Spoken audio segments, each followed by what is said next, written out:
Hi అందరికీ good morning. బాగున్నారా? అయితే ఈరోజు నేను గోంగూర రోటి పచ్చడి నూరుకుంటున్నాను. మొన్నేమో ఎండుమిర్చి నూరాను చిన్న రోడ్లో, ఇప్పుడు పెద్ద రోడ్లో నూరుకోబోతున్నాను. దీంట్లో ఒక కట్ట గోంగూర తీసుకొని 4 పచ్చిమిర్చి నాకు బాగా ఘాటుగా ఉండాలి తీసుకొని, తర్వాత ఒక టమాటాని ఆయిల్లో మగ్గబెట్టాను.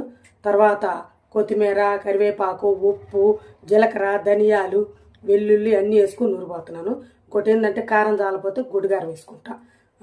ఉల్లిపాయలు మళ్ళీ వేసి కలుపుతా. తర్వాత తాలింపులో ఎండుమిర్చి వేసి ఇంగ వేసి కలుపుకొని తింటా. మరి అది రోలు శుభ్రంగా కడిగి తుడిసి ప్లేట్ ఆడ పెట్టిపోయానమ్మా, ఎందుకంటే ఏమైనా పడతాయని.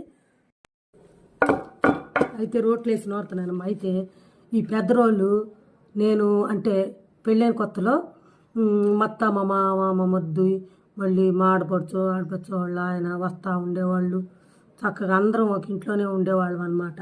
ఉంటే నేను అన్ని ఇడ్లీ పిండి అయినా దోశల పిండి అయినా అన్ని దీంట్లోనే వేసేదాన్ని. రోటి పచ్చడి డైలీ అసలు ఇంత చేసామంటే సాయంత్రానికి అయిపోయింది. అట్లా చేసేదాన్ని. వ్యాయామం ఆ రోజుల్లో నాకేమనిపించట్లా. మళ్ళీ టౌన్కి పోయినాక మిక్సీ కదా, ఇప్పుడు మళ్ళీ పల్లెటూరు వచ్చినాక బద్ధకంగా ఉంది. బద్ధకాన్ని వదులుకోవాలి, ఎప్పుడు ఏదో ఒకటి చేస్తూ ఉండాలి మనిషి. రోటి పచ్చడి మామూలుగా ఉండదు. మొన్న మా 10th క్లాస్ ఫ్రెండ్ అన్న, ఝాన్సీ మొన్న దోస పచ్చడి పెట్టావు, అసలు ఎంత బాగుందో, తిన్నట్టు ఫీల్ అయ్యాను. వాళ్ళ అమ్మోళ్ళంట చిన్నప్పుడు ఇట్లా నూరేవాళ్ళంట, ఇప్పుడు నూరేవాళ్ళు లేరు అని అన్నాడు. మళ్ళీ ఇప్పుడు రోటి పచ్చడి పెడుతున్నాను. My dear 10th class friend, పెడుతున్నాను, చూడయ్యా తిను. మీకు విషయం తెలుసా, ఈ రోకల బండ మత్త చచ్చిపోయిన కాంచి కానరాల యూట్యూబ్ చేసి వీడియో ఒకటి పెట్టా. ఎందుకంటే మా ఊర్లో చాలా మంది సబ్స్క్రైబ్ చేసుకున్నారు.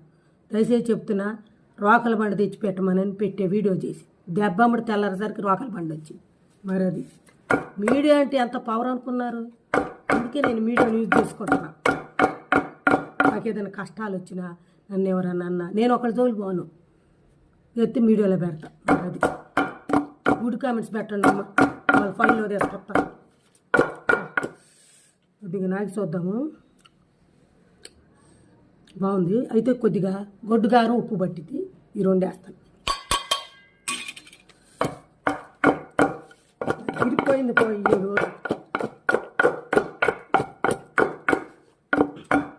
అమ్మో, వీడియో పిచ్చిలో పడి కళ్ళలో పడింది అనుకో, సావాలి. నా రోటి పచ్చడి కోసం ఎంతమంది ఇస్తారో నాకే తెలియదు.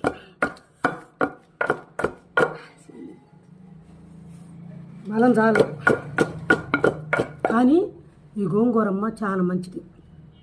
ఎందుకంటే రక్తహీనత వచ్చినప్పుడు ఇలాంటివి కనుక తిన్నారంటే, గోంగూరలో ఐరన్ ఉంటుంది. అయితే వేడి చేసిద్దని అనుకోబాకండి. శరీరాన్ని ఎప్పుడైనా వేడి చేసే పదార్థాలు చేస్తే వేడి చేసిద్దని అనుకోబాకండి. అలా అలవర్చుకోవాలి మనం. వేడి చేస్తే 2 రోజులు చేసిద్ది, 3 రోజులు చేసిద్ది, 4వ రోజు బాగానే ఉంటుందిగా. అందుకని అలవాటు చేసుకోండి. నేనైతే 2 రోజులకు ఒకసారి గోంగూర పచ్చడి ఇప్పుడు అదిరిపోయింది. అదిరింది. ఇప్పుడు కొంచెం ఉల్లిపాయ ముక్కలు వేస్తాను. ఉల్లిపాయ ముక్కలు వేస్తే అదిరిపోయింది. అంటే ఎక్కువ నిల్వ ఉంచుకోను, కొద్దిగాను ఇట్లా ఉల్లిపాయ ముక్కలు వేసి కలుపుకుంటాను.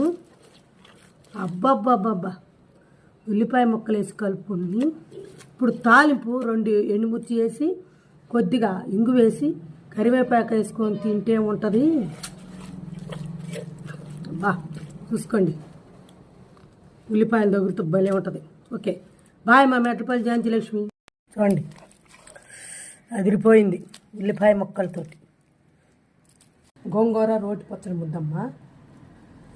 ఎంత బాగుందంటే ఉల్లిపాయ తగులుతుంటే ఉల్పల్లంగా ఎంత బాగుందో.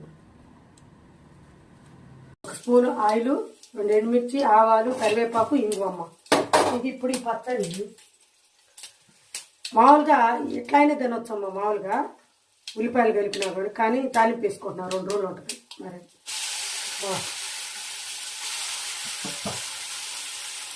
పచ్చడి నుంచి ఇవాళ మా ఇంటి దగ్గరే ఉంటారు. మరి అది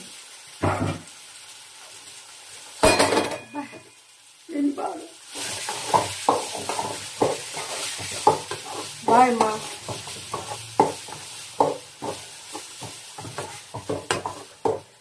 అది గోంగూర పచ్చడి రెడీ అయిపోయింది చూడండి.